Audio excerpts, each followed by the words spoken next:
All right. How y'all doing? You know what it is. Welcome back to Eat, Sleep, Breathe, Hoops with your boy, Nicky P.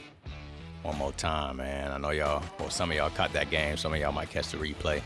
Some of y'all might only catch the highlights, but I'm sure all of y'all heard about the history that was made on October 22nd, 2024, with LeBron James playing at least a few minutes, spot minutes here and there with his son, the first father and son duo in basketball history, and only the second father and son duo in sports history, following Ken Griffey and Ken Griffey Jr. Shout out to them. They were in attendance at the game, actually. So yeah, let's hop into it. How did it go? Let's dive into how it went, the hype, if it lived up to the hype, the actual game, how both the players played, how everybody played.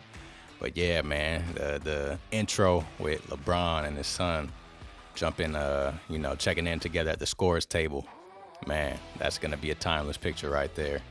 Everybody in the crowd, I'm sure they all had their cameras out right there, snapping photos and whatnot. So Bronny came into the game. He had a lot of energy. He was, getting up and down the court, jumping after offensive and defensive rebounds, trying to make all the hustle plays he could. And, everybody was hoping that he hit that three when LeBron was at the top of the key and dished it off to him on the wing. It looked like a comfortable look, even though he missed the jumper. It looked like he was comfortable taking it. So we'll see how he continues to go. He was energetic. He was in there. He didn't look scared. He didn't look afraid of the moment or anything like that. He looked pretty prepared, which you would expect when you have your pops, who's one of the greatest to ever do it too, right there with you on your side, not just giving you advice, but there with you at the game, in the game.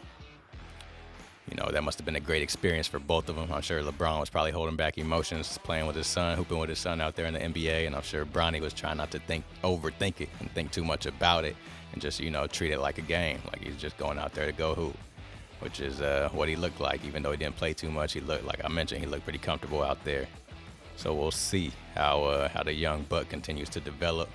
Hopefully he keeps being, willing to pull them jumpers and take them shots and look for a shot and not be reluctant when he's out there and just go play, just go hoop, go ball out, man. And LeBron had a pretty good game. He has, a lot of nice little cuts with some nice bang outs throughout the game here and there. He missed a few bad layups right there too, but, overall he had a pretty good game.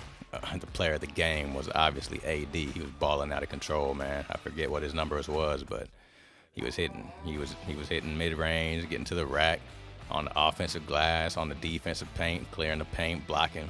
He was doing it all today. I think he even hit a three. AD, hopefully he could play like that for the rest of the season and not be wavering and just be dominant throughout the season, man. That's a mentality thing right there, so hopefully he continues to develop that. Anthony Edwards on the other side of the ball was balling.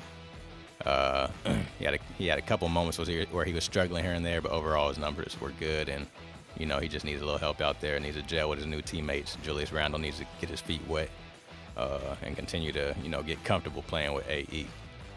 It was a great game, man. It came down to the end of the fourth quarter, last few minutes until the Lakers pulled away there. Lakers were able to get a good win for the start of the season and start off 1-0. Start off strong, not only 1-0, but they looked, strong out there. They looked like they were playing efficiently. They looked like, they were playing well on the offensive end. Ball wasn't stagnant. People were moving on and off ball.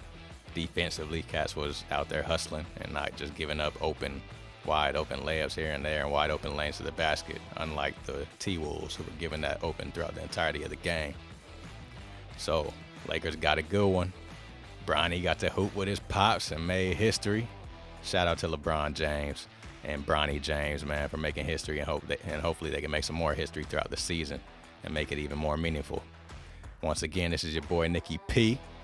This is Eat, Sleep, Breathe, Hoops, and this was the recap of LeBron James and Bronny James, a historic moment in NBA history. I hope y'all have a good one, and until the next time, peace.